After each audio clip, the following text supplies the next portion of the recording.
नमस्कार मंडळी. काल मी एक व्हिडिओ टाकली होती ज्यात मी हे सांगितलं होतं की तुम्हाला अशी एखादी व्यक्ती जर तुमच्या आयुष्यात आकर्षित करायची असेल जिच्यासोबत तुमचा दुरावा निर्माण झालेला आहे, तर त्याबाबतीत पुढाकार घ्यायच्या आधी पडताळून बघा ती व्यक्ती नक्की तुम्हाला काय हवी आहे, का हवी आहे.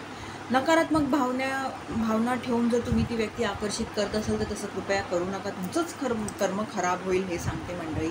आणि जर अजूनही प्रेम, आपुलकी, ओढ आहे खूप जास्त, तर तुम्ही स्वतःहून प्रयत्न करा मंडळी. स्वतःहून जा. एक ते द्रविडी प्राणायाम करत बसू नका हे सांगेन मी.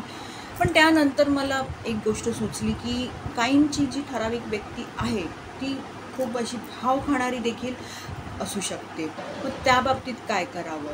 तर मंडळी ही व्हिडिओ त्याकरता हे सांगेन मंडळी की तुम्हाला जर ठाऊक आहे की तुमची जी ठराविक व्यक्ती ती खूप भाव खाणारी आहे, हे आहे ते आहे, तुम्ही जर स्वतःहून पुढाकार घेतला तर अजून काहीतरी ते भाव खातील वगैरे, किंवा खूप ते पिडवतील किंवा रडवतील वगैरे, खूप मागे मागे पळायला लावतील, असा जर प्रकार असेल तुमच्या व्यक्तीबाबतीत, तर मंडळी सगळ्यात आधी हे सांगेन की काही महिने तुम्हाला जर धीर धरवत असेल तर धीर धरा. काही महिने किंवा 3 महिने तरी धीर धरा. हो, ओपनो प्रार्थना आहे ना ती बोला त्या व्यक्तीकरता. कोण जाणे की ती व्यक्ती स्वतःच तुमच्याकडे येऊ शकते त्या दरम्यान. इतकंच सांगेन की घाई गडबडीत ती प्रार्थना करू नका.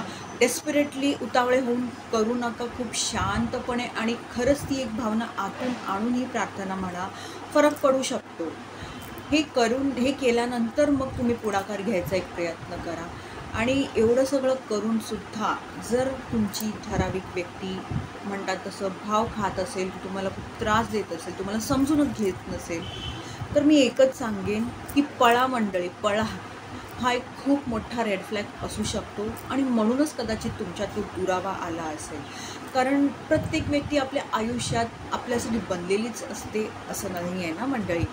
जर दुरावा आला आहे तर काही कारण असू शकतं, तर ते शिकायचं, ते एक बोध घ्यायचा प्रयत्न करा मंडळी, हे सांगेन मी. अर्थात हे कुठेतरी स्वीकारणं, हे पचवणं तितकंसं सोपं नाही आहे, मला ठाऊक आहे, जर तुम्हाला खरंच त्या व्यक्तीबद्दल ओढ आणि प्रेम असेल तर.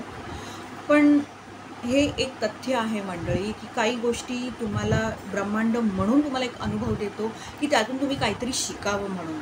तर हेच सांगेन, त्यातूनही शिका काहीतरी, जर अजिबातच तुमची व्यक्ती समजून घेत नसेल तर. हेच सांगेन मी मंडळी. धन्यवाद.